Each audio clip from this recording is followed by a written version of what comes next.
하나님의 뜻대로 살아가고 계십니까? 오늘의 말씀은 에스라 2장 1절에서 70절 말씀입니다. 말씀 살펴보기. 다음은 바벨론 왕 느부갓네살에 의해 바벨론 포로로 잡혀갔다가 풀려나 올라온 사람들의 명단입니다. 그들은 예루살렘과 유다로 돌아와 각각 고향에 있는 자기 성으로 갔습니다. 이들은 수룹바벨, 예수아, 느헤미야, 스라야, 느엘라야, 모르드게, 빌산, 미스발, 비그웨, 르훔, 바하나와 함께 돌아온 사람들입니다. 이스라엘의 사람들 가운데 남자들의 수는 바로스 자손이 2172명, 스바랴 자손이 372명, 아라 자손이 775명, 예수아와 요압 계보의 바한 모압 자손이 2812명, 엘람 자손이 1254명, 삿두 자손이 945명, 삭게 자손이 760명, 바니 자손이 642명, 부베 자손이 623명, 아스갓 자손이 1222명, 아도니감 자손이 666명, 비그웨 자손이 2056명, 아딘 자손이 454명, 히스기야 족보의 아델 자손이 98명, 베세 자손이 323명, 요라 자손이 112명, 하숨 자손이 223명, 깃발 자손이 95명이었습니다. 베들레헴 사람이 123명, 느도바 사람이 56명, 아나돗 사람이 128명, 아스마웻 자손이 42명, 기랴다림과 그비라와 부에롯 자손이 743명, 라마와 게바 자손이 621명, 믹마스 사람이 122명, 베델과 아이 사람이 223명, 느보 자손이 52명, 막비스 자손이 156명, 다른 엘람 자손이 1254명, 하림 자손이 320명, 로드와 하딕과 오노 자손이 725명, 여리고 자손이 345명, 스나아 자손이 3630명이었습니다. 제사장으로는 예수아의 계보 여다야 자손이 973명, 임멜 자손이 1052명, 바스울 자손이 1247명, 하림 자손이 1017명이었습니다. 레위 사람으로는 호다위야 가문의 예수아와 감미엘 자손이 74명, 노래하는 사람으로는 아삽 자손이 128명, 성전 문지기로는 살룸, 아데, 달문, 악굽, 하디다, 소베 자손이 모두 139명이었습니다.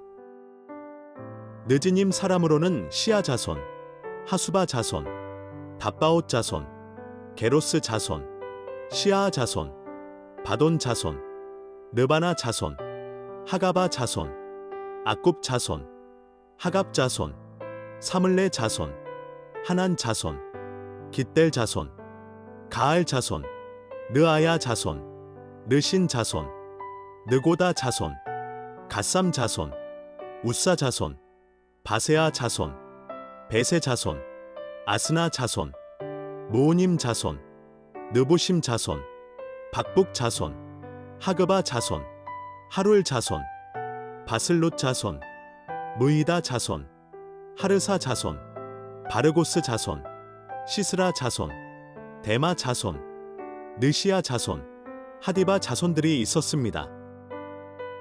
솔로몬을 섬기던 신하들의 자손으로는 소대 자손, 하소베렛 자손, 부루다 자손, 야알라 자손, 다르곤 자손, 깃델 자손, 스바랴 자손, 하딜 자손, 보게레타스바임 자손, 아미 자손이 있었습니다. 위에 기록한 모든 느지님 사람의 자손과 솔로몬의 종의 자손이 392명이었습니다. 다음은 델멜라, 데라르사, 그룹, 앗단, 임멜에서 올라온 사람인데 이들은 자기 조상이 누구인지, 누구의 자손인지, 정말 이스라엘 사람인지 증명할 수 없는 사람들이었습니다. 그들은 들라야 자손, 도비야 자손, 느고다 자손인데 모두 652명이었습니다. 제사장 가운데 하바야 자손, 학고스 자손, 바르실레 자손이 있었습니다. 바르실레는 길르앗 사람 바르실레의 딸과 결혼한 사람으로 장인 족보의 이름으로 불렸습니다. 이들은 자기의 족보를 찾았지만 찾을 수 없어 부정한 사람으로 분류돼 제사장 명단에서 제외됐습니다. 총독은 그들에게 명령의 우림과 둠밈을 가지고 성길 제사장이 있기 전에는 가장 거룩한 음식을 먹지 말라고 했습니다. 포로에서 돌아온 회중이 다 합쳐 42,360명이었습니다. 그 외에도 남녀종이 7,337명이었고 노래하는 남녀가 200명이 있었습니다.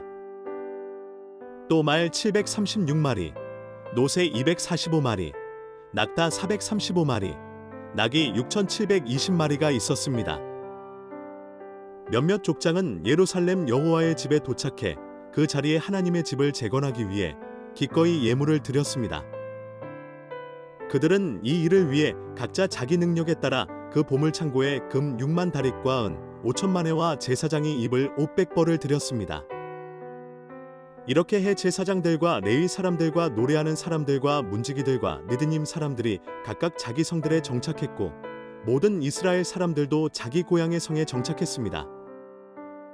오늘의 팁 43절 느드님 사람. 바쳐진 사람들이란 뜻을 가진 이들은 원래 전쟁 포로들로서 성전에서 봉사했던 사람들입니다.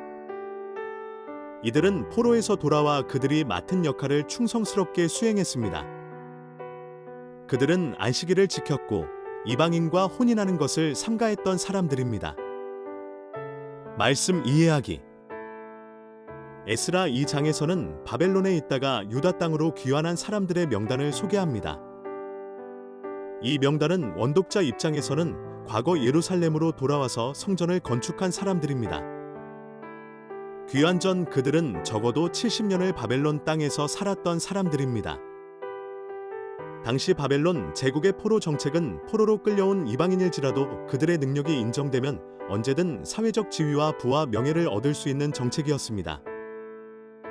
그래서 다니엘과 세 친구들처럼 바벨론 제국의 높은 자리에 올라갈 수도 있었고 바벨론에서 지내면서 많은 이스라엘 백성의 삶은 점차 안정적인 모습이 되었습니다.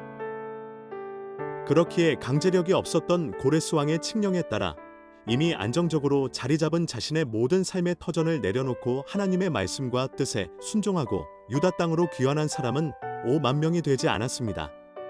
하나님은 에스라서와 느헤미야서를 통해 포로 귀환한 사람의 명단을 자손별로 자세하게 소개함으로써 이들이 단지 성전을 건축한 사람들이 아니라 바벨론의 안정적인 삶을 포기하고 하나님의 뜻에 온전히 순종한 자랑스러운 하나님의 백성이고 공동체임을 알려주고 있습니다. 특별히 에스라서에는 성전에서 일할 사람들도 소개합니다. 그들은 레위 사람, 노래하는 사람, 느지님 사람입니다. 그들을 따로 분류하여 기록한 것은 하나님을 섬기는 성전의 회복이 그만큼 중요하다는 것을 보여줍니다. 반면 족보에 없는 제사장들도 있었는데 그들은 더 이상 제사장의 직분을 행하지 못하게 합니다. 왜냐하면 그들은 부정한 사람으로 분류되었기 때문입니다. 귀환한 사람들은 각각 고향에 있는 자기 성으로 갑니다. 당시 원독자들은 1차 포로 귀환 후 90년 정도가 지난 시점에 있는 사람들입니다. 그들의 부모 세대가 귀환했고 원독자들의 대부분은 두 번의 건축 시도 끝에 마침내 성전을 완성했지만 극심한 가난과 두려움을 안고 살아가는 사람들입니다. 게다가 9장과 10장에서는 제사장조차도 하나님이 보시기에 가증한 행악을 저지르고 맙니다. 에스라는 이들을 향해 과거 하나님의 뜻에 순종하여 귀환했던 자랑스러운 부모 세대에 대해 알려주고 하나님을 섬기기 위해 돌아온 목적을 일깨워주고자 합니다. 우리도 내가 가진 것을 포기하지 못하고 하나님의 뜻과는 다른 방향으로 가고 있지는 않은지 스스로 살펴보아야 합니다. 그리고 우리는 우리를 구원해 주시고 날마다 은혜를 베푸시는 하나님의 뜻과 말씀대로 살아가야 합니다. 말씀 따라 살아가기. 내가 기도하고 있는 것은 하나님께서 원하시는 것입니까? 내가 원하는 것입니까? 주님의 뜻보다 내가 원하는 뜻대로 살아왔다면 이제 나의 뜻을 주님께 내려놓으세요. 말씀대로 기도하기. 한국교회의 성도들이 외적인 모습이나 상황에 지배받지 않고 오직 하나님의 뜻과 말씀대로 살아갈 수 있도록 기도합시다.